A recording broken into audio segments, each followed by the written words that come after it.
السلام علیکم ورحمۃ اللہ وبرکاتہ۔ بسم اللہ والحمد للہ والصلاة والسلام علی رسول اللہ، اما بعد۔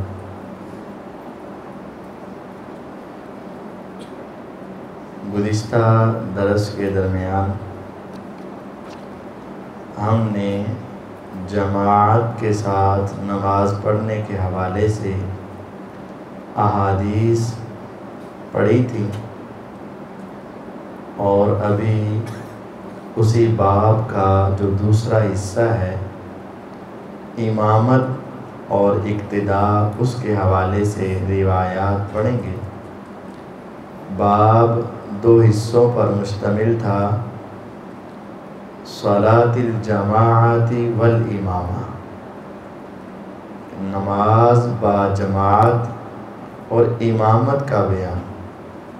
جماعت کے حوالے سے یہ بتایا گیا تھا با جماعت نماز ادا کرنا ضروری ہے، بلا وجہ جماعت کا چھوڑنا یہ درست نہیں ہے۔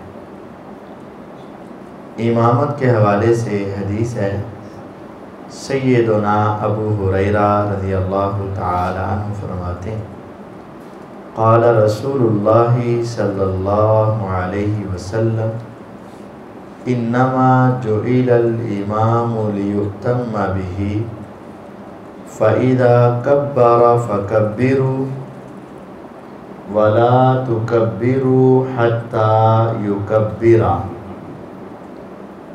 واذا رکع فارکعوا ولا ترکعوا حتی یرکع، وَإِذَا قَالَ سَمِعَ اللَّهُ لِمَنْ حَمِدَهُ فَقُولُوا اللَّهُمَّ رَبَّنَا لَكَ الْحَمْدُ، وَإِذَا سَجَدَ فَاسْجُدُوا وَلَا تَسْجُدُوا حَتَّى يَسْجُدَ، وَإِذَا صَلَّى قَائِمًا فَصَلُّوا قِيَامًا، وَإِذَا صَلَّى قَاعِدًا فَصَلُّوا قُعُودًا اجمعین، رواہ ابو داود وہذا لفظ واصلہ فی الصحیحین۔ رسول اکرم صلی اللہ علیہ وسلم نے ارشاد فرمایا، امام تو بنایا ہی اس لیے جاتا ہے تاکہ اس کی اقتداء کی جائے، پیروی کی جائے۔ فَإِذَا كَبَّرَ فَكَبِّرُوا، جب وہ اللہ اکبر کہے تو تم بھی اللہ اکبر کہو، یعنی وہ نماز شروع کرے تو تب تم نماز شروع کرو، آغاز کر دے تو تم کرو۔ فا جو لفظ ہے یہ کسی کام کے فوراً بعد دوسرے کام کے لیے آتا ہے۔ ایک لفظ ہے ثم، ایک ہے فا،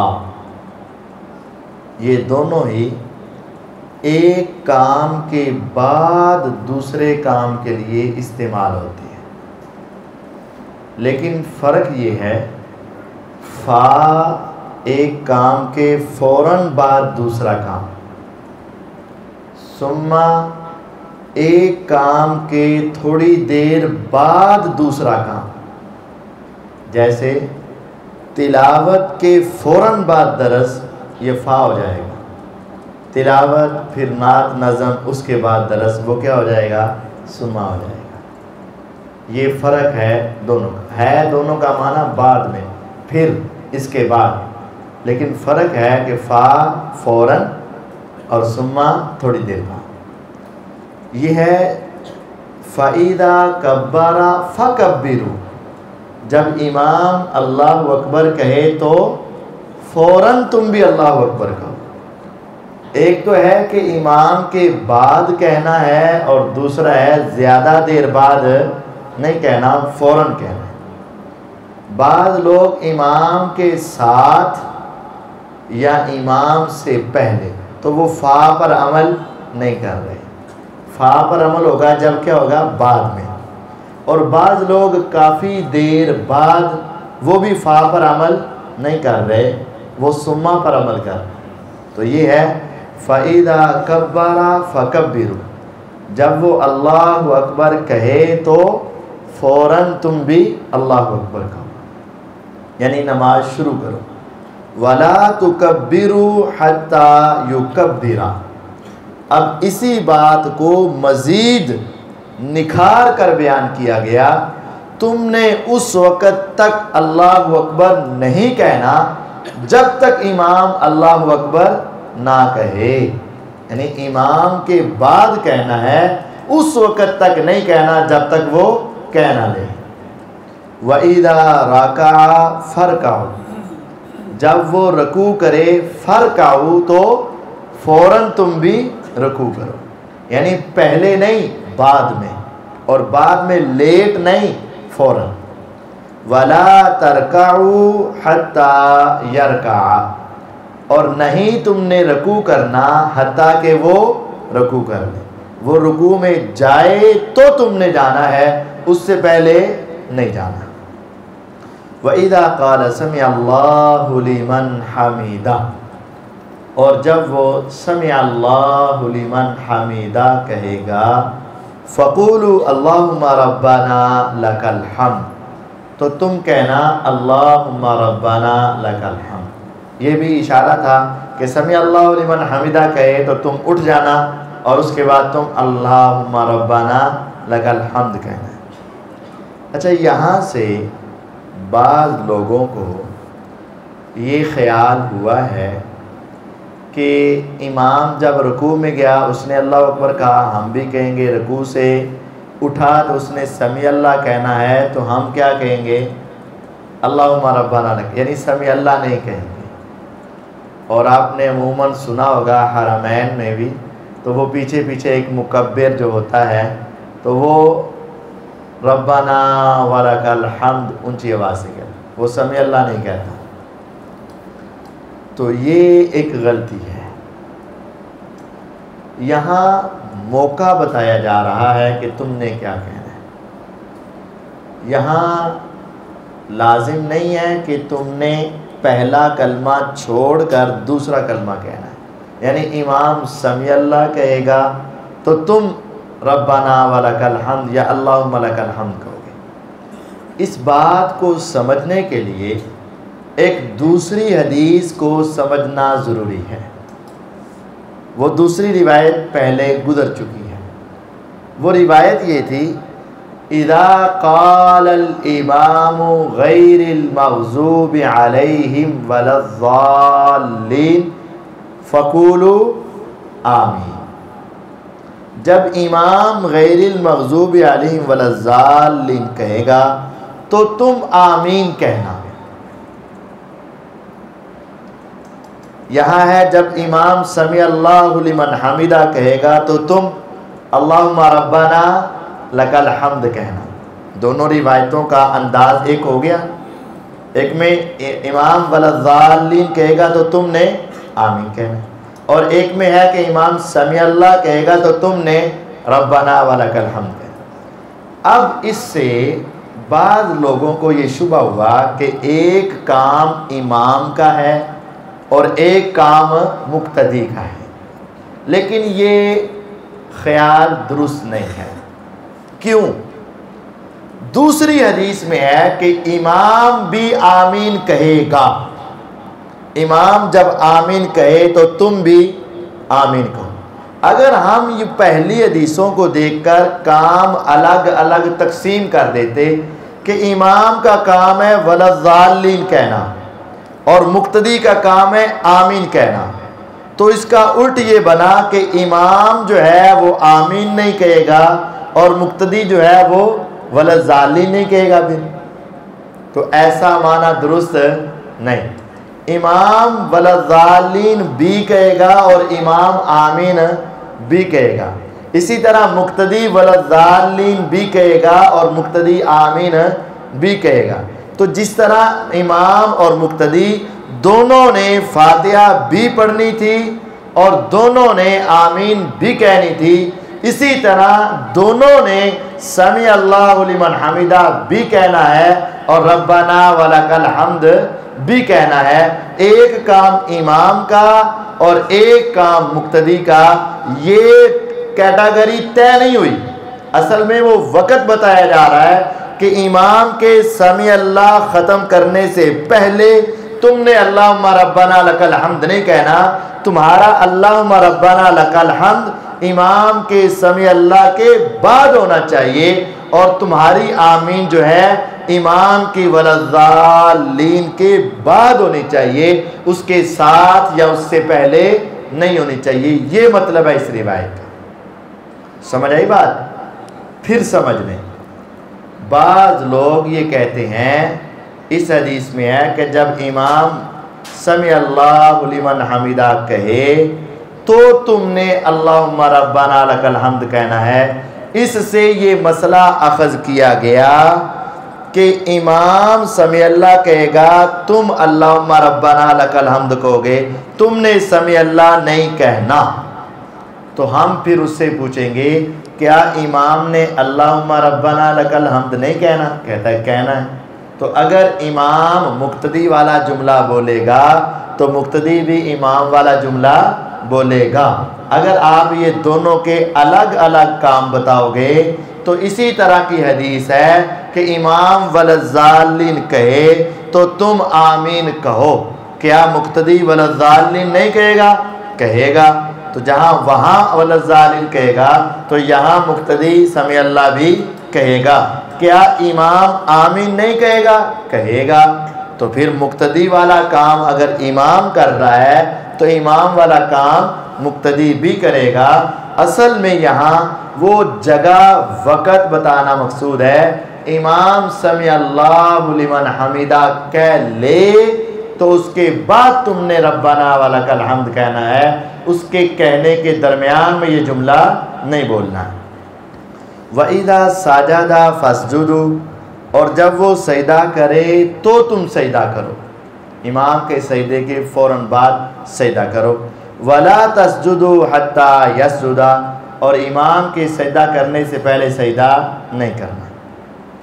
وَإِذَا صَلَّى قَائِمًا فَصَلُّوا قِيَامًا، اور جب وہ کھڑا ہو کر نماز پڑھے تو تم بھی کھڑے ہو کر نماز پڑھو. وَإِذَا صَلَّى قَاعِدًا فَصَلُّوا قُعُودًا أَجْمَعِينَ، اور جب وہ بیٹھ کر نماز پڑھائے نا تو تم سب بیٹھ کر نماز پڑھو.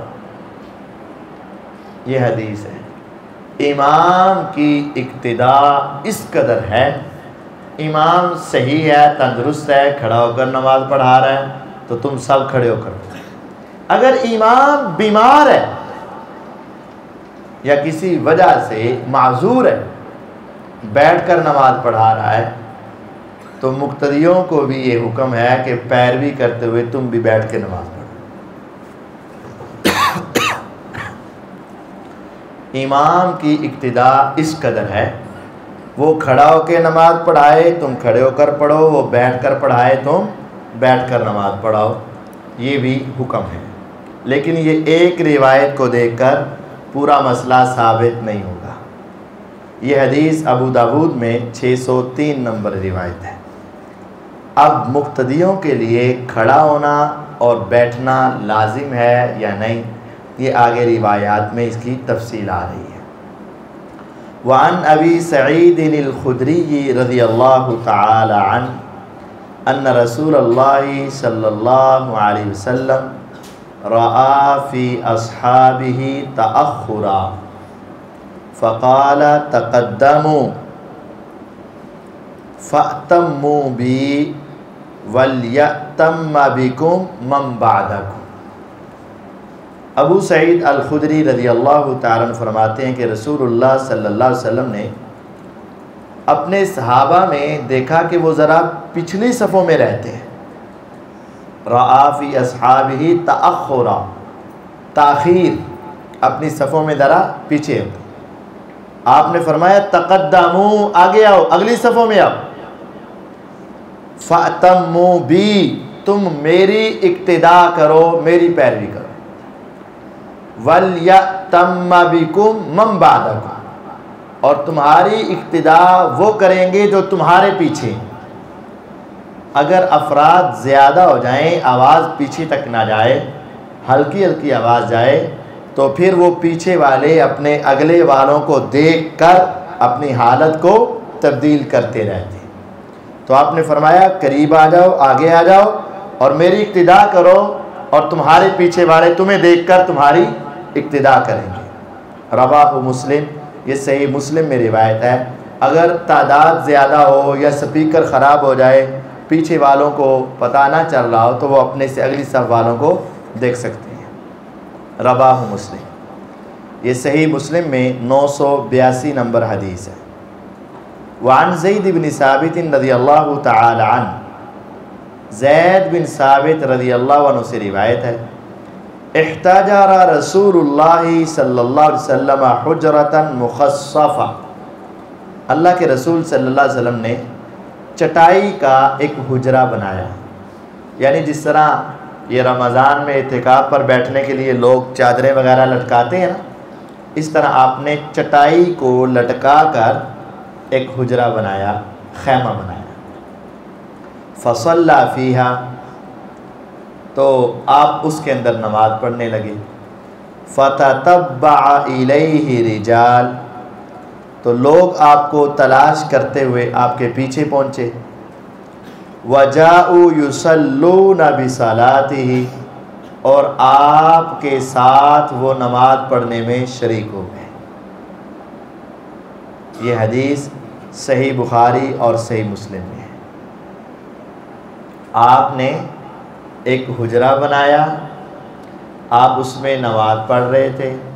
صحابہ رضوان اللہ علیہ مجمعین آپ کو تلاش کرتے ہوئے وہاں پہنچے، دیکھا آپ نماز پڑھ رہے ہیں تو وہ بھی آپ کے پیچھے نماز پڑھنے لگ گئے. اس روایت سے دو اہم مسئلے اخذ ہوتے ہیں. ایک مسئلہ یہ ہے کہ امام اور مقتدیوں کے درمیان کوئی پردہ، کوئی رکاوٹ حائل ہو تو تب بھی ان کی اقتدا ہو سکتی ہے، کیونکہ آپ حجرے کے اندر تھے اور صحابہ حجرے سے باہر تھے اور نماز شروع تھی. اور دوسرا مسئلہ یہ ہے کہ اگر کوئی شخص نفلی نماز پڑھ رہا ہے یا کوئی نماز پڑھ رہا ہے، اس کے آغاز میں اس نے جماعت کی نیت نہیں کی، آپ اس کے ساتھ جا کے کھڑے ہو جاتے ہیں، اس کو اشارہ دے دیتے ہیں یا کہہ دیتے ہیں، تو وہ آگے سے جماعت کی نیت کر لیتا ہے، تو ایسا بھی درست ہے، درمیان سے جماعت شروع ہو سکتی ہے. کیونکہ صحابہ رضوان اللہ علیہ مجمعین گئے، آپ وہاں نماز پڑھ رہے تھے، آپ خیمے کے اندر تھے، وہ خیمے کے باہر تھے، انہوں نے آپ سے کچھ کہا ہوگا یا اشارہ کیا ہوگا، تو آپ کے ساتھ وہ نماز پڑھنے میں شریک ہو گئے. امام اور مقتدی کے درمیان رکاوٹ بھی ہے، اور ان کے ساتھ درمیانے نماز میں ان کے ساتھ جماعت شروع کروائی گئی، یہ بات بھی ثابت ہے. الحدیث، یہ روایت لمبی ہے. یہ وہی روایت ہے جس میں ہے کہ آپ نے ایک دن نماز پڑھائی تراویح والی، پھر آپ نے دوسرے دن پڑھائی، پھر آپ نے تیسرے دن پڑھائی، اور پھر چوتھے دن صحابہ آپ کو تلاش کرنے گئے تو آپ نہ آئے. تو پھر آپ نے فرمایا افضل صلاۃ المرء فی بیتہ الا المکتوبہ. اے میرے صحابہ، پہلے آپ نے فرمایا تھا کہ میں اس رات اس وجہ سے نہیں نکلا کہ کہیں تمہارے اوپر تراویح تہجد کو فرض نہ کر دیا جائے، قیام اللیل تمہارے اوپر فرض نہ کر دیا جائے. پھر آپ نے صحابہ کو دیکھا کہ وہ تو مسجد کی طرف جوش خروش اور جذبے کے ساتھ آ رہے تھے، تو آپ نے ان کو یہ مسئلہ بھی سمجھایا افضل صلاۃ المرء فی بیتہ الا المکتوبہ. فرضی نماز کے علاوہ ہر نماز گھر کے اندر افضل ہے، گھر میں پڑھنا بہتر ہے. اس وجہ سے میرے صحابہ تم یہ تہجد، یہ قیام اللیل جس کو تراویح بھی کہتے ہیں، اس کو اپنے گھر میں ادا کیا کرو، یہ زیادہ بہتر ہے. صحیح مسلم میں یہ 1825 نمبر روایت ہے. جابر رضی اللہ تعالیٰ عنہ فرماتے ہیں کہ صلی معاذ باصحابہ العشاء، ساتھیوں کو عشاء کی نماز پڑھائی، فطول علیہم، اور وہ نماز بڑی لمبی کر دی، نماز کافی لمبی کر دی۔ معاذ رضی اللہ عنہ نبی صلی اللہ علیہ وسلم کے ساتھ عشاء کی نماز ادا کرتے، اور عشاء کی نماز پڑھنے کے بعد وہ اپنے علاقے اور محلے میں جاتے۔ وہاں کے لوگ اونٹوں کے چرواہے تھے، اونٹ چرا کر دور دراز سے رات کو آتے تو لیٹ ہو جاتے، اور پھر آتے تو اونٹنیوں کا دودھ دوتے اور پھر اس کو سنبھالتے، اور اس کے بعد وہ ذرا فارغ ہو کر عشاء کی نماز کے لیے آتے تو ذرا لیٹ ہو جاتے۔ معاذ رضی اللہ عنہ اس فرصت سے فائدہ اٹھاتے تو وہ عشاء کی نماز مسجد نبوی میں پیغمبر علیہ السلام کے ساتھ جماعت سے پڑھ لیتے، اور اس کے بعد اپنے علاقے میں جاتے۔ علاقے میں عشاء کی نماز ذرا لیٹ ہونی ہوتی تھی تو پھر جا کر ان کو عشاء کی نماز پڑھاتے۔ تو ایک دن نماز پڑھانی شروع کی اور خوب لمبی کر دی۔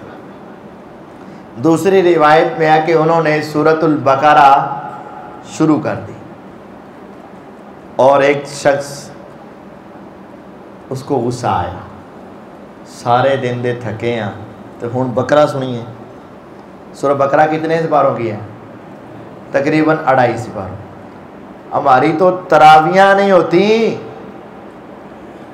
تراویوں میں پورا ذہن ہوتا ہے، پوری تیاری ہوتی ہے، اور 8 رکعات میں اور ساتھ فجر کی نماز بھی اور عشاء کی نماز بھی ملا کر ایک سپارہ پڑھنا ہوتا ہے۔ فجر میں، عشاء میں، تراویوں میں، سب میں ملا کر کتنے سپارے پڑھنے ہوتے ہیں؟ عموماً 1۔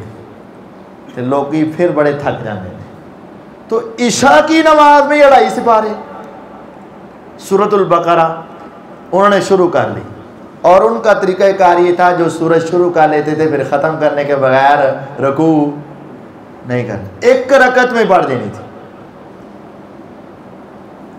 تو اس نے دیکھا کہ یہ میرے بس کی بات نہیں، اس نے نماز توڑی اور پیچھے اپنی پڑھی اور چلا گیا۔ تسی لگے رہو، میں اپنی پڑھ کے جا رہا۔ لوگوں نے جب بعد میں دیکھا کہ اس نے ایسا کیا ہے تو بعد نے کہا کہ تو نے بڑا غلط کیا ہے، تو منافق ہے، تو اس طرح کی بات ہے کہ تیرے نماز کے اندر تیرا دل نہیں لگتا ہے۔ ہمارے بعض لوگ نا ذرا جذباتی ہو جاتے ہیں، تیرا نماز میں دل نہیں لگتا ہے، تو نے نماز توڑ دی ہے، تیرے اندر ایمان نہیں، اس طرح کی کچھ باتیں کی۔ جب یہ باتیں اس کو کی گئی نا، اس نے کہا ایک تم کام خراب کرتے ہو اور ایک مجھے کوستے ہو، مجھے ڈانٹتے ہو۔ انہوں نے کہا میں شکایت لگاؤں گا، کس کو؟ نبی صلی اللہ علیہ وسلم۔ اور انہوں نے جا کے کہہ دیا، اے اللہ کے نبی علیہ السلام، سارے دن کے رزق حلال کمانے کے لیے ہم سارا دن اونٹوں کے پیچھے دوڑتے بھاگتے چراتے پیدل چلتے رہتے ہیں، میلوں میل سفر کرتے ہیں، اور ہمارے انگ انگ اور جوڑ جوڑ تھکا ہوتا ہے، اور کل پھر جا کر ہم نے یہ سارا کام کرنا ہوتا ہے، چھٹی تو کوئی بھی نہیں ہوتی۔ تو آپ کے صحابی اتنی لمبی نماز پڑھاتے ہیں، اور پھر اگر میں نے علیحدہ پڑھ لیے تو مجھے یہ تانے دیے جا رہے ہیں، اب بتائیں کیا کریں؟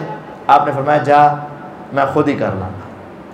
پھر آپ نے بلایا معاذ رضی اللہ عنہ، اور معاذ رضی اللہ عنہ کوئی معمولی شخصیت نہ تھی، نبی علیہ السلام کو سیدنا معاذ رضی اللہ عنہ سے انتہا درجے کا پیار تھا، بہت پیار تھا۔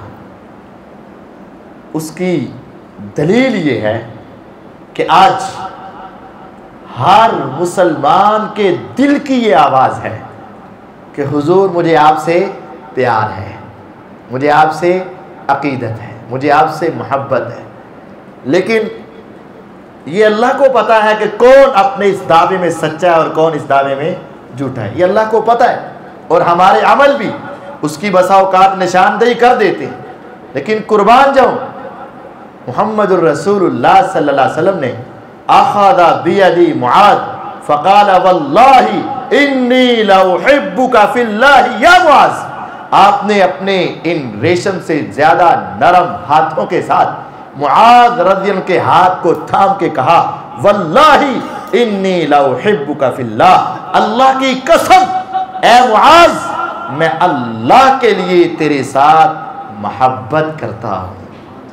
آپ نے ان سے عقیدت محبت کی قسم اٹھائی، لیکن اس موقع پر آپ نے ان کو بلایا اور آپ غصے ہوئے اور آپ نے سخت الفاظ بولے، اتريد ان تكون یا معاذ فتانا، اے معاذ کیا تم فتنے باز بننا چاہتے ہو، فتنہ ڈالنا چاہتے ہو؟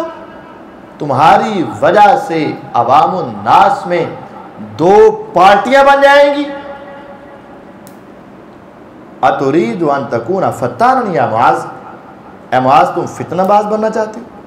اذا اممت الناس فقرأ بالشمس وضحاها، جب تو عشاء کی نماز پڑھائے نا تو اس عشاء کی نماز میں یہ سورت پڑھا کر والشمس وضحاها وسبح اسم ربك الاعلى واقرأ باسم ربك الذي خلق واللیل اذا یغشی، یہ جو درمیانی صورتیں ہیں نا، یعنی 30ویں سپارے کے آدھے سے آگے یا آدھے کے قریب جو صورتیں ہیں نا، یہ عشاء کی نماز میں پڑھا کر، اس جیسی صورتیں پڑھا کر، لمبی صورتیں عشاء کی نماز میں نہ پڑھایا کر۔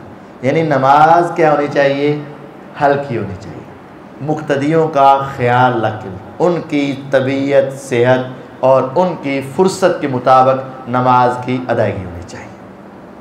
یہ اتنا سخت مسئلہ تھا کہ نبی علیہ السلام نے حضرت معاذ رضی اللہ عنہ کو بھی سخت الفاظ سے سمجھایا ہے۔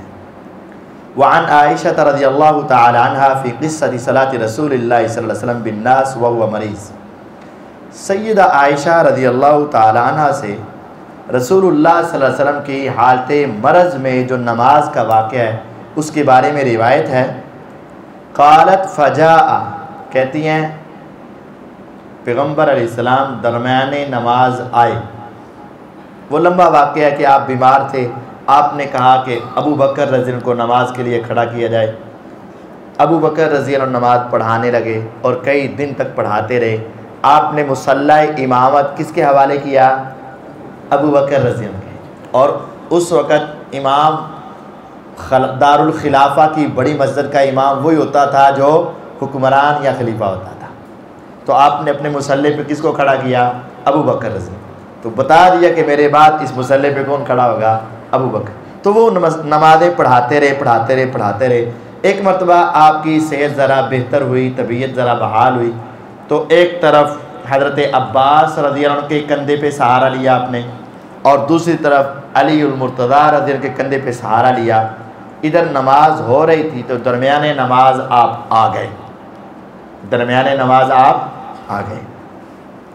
فجاء حتی جلس عن یسار ابی بکر، آپ آئے تو آپ ابو بکر رضی اللہ عنہ کی بائیں جانب آ کر بیٹھ گئے، کیونکہ کھڑا آپ سے ہوا نہیں جا رہا تھا۔ آپ ابو بکر رضی اللہ عنہ کی بائیں جانب آ کر بیٹھ گئے۔ امام کے آگے سترہ ہوگا یا دیوار ہوگی، تو دیوار بھی تو امام کا سترہ سب مقتدیوں کا سترہ ہے، تو آپ آئے اور صفوں کے اندر سے، جب آپ نے امام کے پاس آنا ہے تو صفوں کے اندر سے ہی آئیں گے نا، مقتدیوں کے سامنے سے ہی آئیں گے نا۔ تو جب امام کے سامنے سترہ ہو تو پھر باقی سب کا کیا ہو جاتا ہے؟ سترہ ہوتا ہے، تو ان کے آگے سے گزرنا یہ گناہ نہیں۔ آپ آئے اور آ کر آپ بائیں جانب بیٹھ گئے۔ فَكَانَ يُصَلِّي بِالنَّاسِ جَالِسًا، ہوا یہ، یہاں مختصر ہے، جب نبی علیہ السلام آئے تو ابو بکر رضی اللہ عنہ پیچھے ہٹنے لگے۔ آپ نے اشارہ کر دیا اور کہہ دیا کہ ٹھہر جاؤ۔ ابو بکر رضی اللہ عنہ کھڑے رہے تو آپ اس کے ساتھ بیٹھ گئے۔ اب کتنے امام ہو گئے ظاہری طور پر؟ دو، ایک بیٹھے اور ایک کھڑے۔ اب درمیان میں امام بن گئے نبی صلی اللہ علیہ وسلم، گویا کہ جماعت کے درمیان میں بھی امام بدل سکتا ہے۔ جس طرح ہماری آج کل کی شکل یہ ہوگی کہ وضو ٹوٹ گیا تو دوسرے کو آگے کھڑا کر دو، امام بدل گیا ہے، ادھر سے آگے شروع ہو جائے گی۔ یہاں سے ایک مسئلہ یہ ثابت ہوتا ہے، چونکہ آپ پیغمبر علیہ السلام تھے، جہاں حضور موجود ہو اور آپ مصلی تک پہنچ جائیں، پھر کسی اور کی امامت چلتی نہیں ہے۔ تو جو یہ کہا جاتا ہے کہ حضور ہر جگہ موجود ہیں اور بعض جلسوں میں ایک کرسی خالی چھوڑی جاتی ہے، آپ نے دیکھا ہے یا سنا ہے کہ نہیں؟ میں نے خود دیکھا ہے کہ جلسے میں سٹیج لگا ہے اور ایک کرسی آگے بہت شاندار قسم کی خالی چھوڑی ہے۔ بھئی یہ خالی کیوں چھوڑی ہے؟ کہ بڑے امام آ رہے ہیں، کہتے ہیں ہاں بھئی کون آ رہے ہیں؟ کہتے ہیں حضور آ رہے ہیں، یہ ان کے بیٹھنے کی جگہ ہے۔ اس جلسے کے اندر اگر نعوذ باللہ حضور آ رہے ہیں تو کیا تمہاری جرت اور ہمت ہے کہ حضور کے ہوتے ہوئے تم درس دو، تم نعتیں پڑھو اور تم یہ کام کرو؟ اور پھر جب نماز کی باری آتی ہے تو مولوی صاحب کھڑے ہو جائیں تو پھر حضور کدھر گئے؟ یہ توہین ہے۔ حضور بھی ہیں اور نماز بھی میں پڑھاواں گا، یہ تو توہین ہے۔ حضور آ جائیں تو ابو بکر صدیق پیچھے ہو جائیں۔ آپ نے اشارہ کر کے کہا ٹھہر جاؤ۔ اب حضور آ گئے تو امام کون بنے؟ نبی علیہ السلام امام بنے، لیکن آپ کی آواز زیادہ اونچی نہیں تھی، بیماری انتہا کی تھی، تو پھر آپ نے بیٹھ کر نماز پڑھائی۔ آپ ہلکا ہلکا بولتے تھے اور ابو بکر رضی اللہ عنہ اونچی آواز سے ان کا پیغام پیچھے تکبیرات کے ذریعے پہنچاتے تھے۔ یہ حدیث ہے۔ فجاء، آپ آئے، حتی جلسا، آپ بیٹھ گئے، ان یسار ابی بکر، ابو بکر رضی اللہ عنہ کے الٹی جانب، بائیں جانب، فکان یصلی بالناس جالسا، آپ لوگوں کو بیٹھ کر نماز پڑھا رہے تھے، وہ ابو بکر قائما، اور ابو بکر کھڑے تھے، یقتدی ابو بکر بصلاۃ النبی صلی اللہ علیہ وسلم، ابو بکر نبی علیہ السلام کی نماز کی اقتدا کر رہے تھے، وَيَقْتَدِ النَّاسُ بِصَلَاةِ أَبِي بَكْرٍ، اور لوگ ابو بکر کی نماز کی اقتدا کر رہے تھے۔ ابو بکر سنتے تھے میرے نبی علیہ السلام سے اور پہنچاتے تھے پیچھے، لوگوں کو آواز پیغمبر علیہ السلام کی نہیں جاتی تھی، تو لوگ کس کی آواز سن کے اپنی حرکت کو تبدیل کر رہے تھے؟ ابو بکر رضی اللہ عنہ کی۔ اور ابو بکر کس کی آواز کو سن رہے تھے؟ نبی علیہ السلام کی۔ اصل امام کون ہوئے؟ نبی علیہ السلام۔ ابو بکر پیغمبر کے مقتدی ہیں اور لوگ ان کے پیچھے اقتدا کر رہے ہیں۔ یہاں سے کئی مسئلے اخذ ہوتے ہیں۔ ایک مسئلہ یہ کہ اگر دو افراد ایک جگہ پہ نماز پڑھ رہے ہوں تو امام کدھر ہوگا؟ بائیں جانب، کھبے پاسے، کیونکہ آپ ابو بکر رضی اللہ عنہ کی بائیں جانب بیٹھے تھے، اور مقتدی کدھر ہوگا؟ دائیں جانب، رائٹ سائڈ پہ۔ ایک مسئلہ۔ دوسرا مسئلہ کہ پیچھے ہم نے حدیث پڑھی تھی، امام بیٹھ کر پڑھائے تو تم بیٹھ کر پڑھو، حدیث آئی تھی نا، میں نے کہا تھا یہ مسئلہ آگے آ رہا ہے۔ یہاں آ چکا ہے کہ نبی علیہ السلام بیٹھ کر نماز پڑھا رہے ہیں اور ابو بکر رضی اللہ عنہ کھڑے ہو کر پڑھ رہے اور پیچھے سارے بھی۔ اس کا مطلب یہ ہوا کہ وہ جو حکم تھا وہ ضروری، اگر وہ ضروری ہوتا تو پھر ابو بکر رضی اللہ عنہ بھی کیا کرتے؟ بیٹھ جاتے اور پیچھے والے بھی بیٹھ جاتے۔ یعنی اختیار ہے، اجازت ہے، جب امام بیٹھ کر پڑھائے تو چاہو تو بیٹھ کر پڑھ لو، چاہو تو کھڑے ہو کر پڑھ لو، دونوں حدیثوں پر عمل ہو جائے گا۔ وہ بھی درست ہے اور یہ بھی درست ہے۔ اور جو شخص آدھی حدیثیں پڑھ کر مسئلے بتائے گا وہ صحیح مسئلہ بتا سکتا۔ اگر وہ پہلی حدیث پڑھ کر بتائے اور اس کو دوسری کا پتہ ہی نہ ہو، آدھی حدیث پڑھی اور چل پڑا، تو پھر وہ ان کو غلط کہے گا جو کھڑے ہو کر پڑھ رہے ہیں، اور جو صرف ایک یہ حدیث پڑھے اور اس کو اس حدیث کا پتہ نہ ہو تو وہ بیٹھنے والوں کو کیا کہے گا؟ غلط کہے گا۔ تو یہ مسئلہ اور مسائل اور فتویٰ اور لوگوں کی تربیت جو ہے، یہ سب علم کو پڑھنے کے بعد ہونی چاہیے۔ آج بعض لوگ اپنے گھر کے اندر چار دیواری میں کنڈی لگا کر بیٹھ جاتے ہیں اور جو بس پڑھا ہوتا ہے وہ سنا دیتے ہیں، آدھی حدیثیں پڑھتے ہیں اور آدھی پڑھتے ہی نہیں ہیں، تو پھر ایسے ہی خرابی پیدا ہو۔ یہ دیکھیں، دو روایات پڑھی تو دو مسئلے ثابت ہوئے، اگر آپ ایک پڑھ کے میں درس ختم کر دیتا تو پھر آپ کے ذہن میں یہی تھا میں حدیث پڑھی ہے، میں حدیث سنی ہے، وہ حدیث غلط ہے، میں تو خود پڑھی ہے۔ بھئی حدیث تو وہ ٹھیک ہے، لیکن اس کے ساتھ دوسری حدیث بھی پڑھنی پڑے گی، دوسری حدیثیں بھی سیکھنی پڑیں گی کہ ساری روایات کو دیکھ کر مسئلہ اخذ ہوتا ہے۔ تو یہاں سے یہ پتہ چلا کہ امام بیٹھ کر پڑھائے تو مقتدی کھڑا ہو کر بھی نماز پڑھ سکتا ہے۔ اور یہ بات بھی ثابت ہوئی کہ سب سے آخر میں سب سے قریب ہو کر نبی علیہ السلام کی نماز کس نے دیکھی ہے؟ ابو بکر رضی اللہ عنہ۔ سب سے آخر میں، یعنی پیغمبر علیہ السلام کی زندگی کا کیا تھا؟ آخری ایام تھے، آپ بہت بیمار تھے اور آپ نے اپنے مصلی پر حضرت ابو بکر رضی اللہ عنہ کو کھڑا کر دیا ہوا تھا اور آپ سے کھڑے ہو کر نماز نہیں پڑھی جا رہی۔ یہ آخری ایام ہے نا، اور آپ کے ساتھ کھڑے ہو کر، پہلے تو سارے صحابہ پیچھے ہوتے تھے اور اب ابو بکر رضی اللہ عنہ ساتھ کھڑے، تو سب سے آخر میں اور سب سے قریب ہو کر نماز کس نے پڑھی ہے؟ ابو بکر رضی اللہ عنہ۔ جب ہم ان سے پوچھتے ہیں کہ آپ نے نبی علیہ السلام کو نماز پڑھتے کیسے دیکھا تھا، تو بحقی میں ہے کہ وہ کہتے ہیں کہ میں نے نبی علیہ السلام کو نماز میں رفع یدین کرتے ہوئے دیکھا تھا۔ تو کیا پتہ چلا کہ جو صحابی آخری عمر میں، آخری دنوں میں، آخری عشرے میں آپ کے ساتھ کھڑے ہو کر نماز پڑھ رہے ہیں، اگر وہ یہ کہیں کہ میں نے نبی علیہ السلام کو رفع الیدین کے ساتھ نماز پڑھتے دیکھا ہے، تو اس کا مطلب وہ دعویٰ وہ غلط ہے جو کہتے ہیں پہلے کرتے تھے بعد میں۔ اگر بعد میں چھوڑا ہوتا تو ابو بکر رضی اللہ عنہ کو پتہ چل جاتا اور وہ بعد میں رفع الیدین نہ کرتے۔ سنن الکبریٰ بیہقی جلد 3 کے اندر یہ بات موجود ہے کہ پیغمبر علیہ السلام کو میں نے نماز میں رفع الیدین کرتے ہوئے دیکھا ہے۔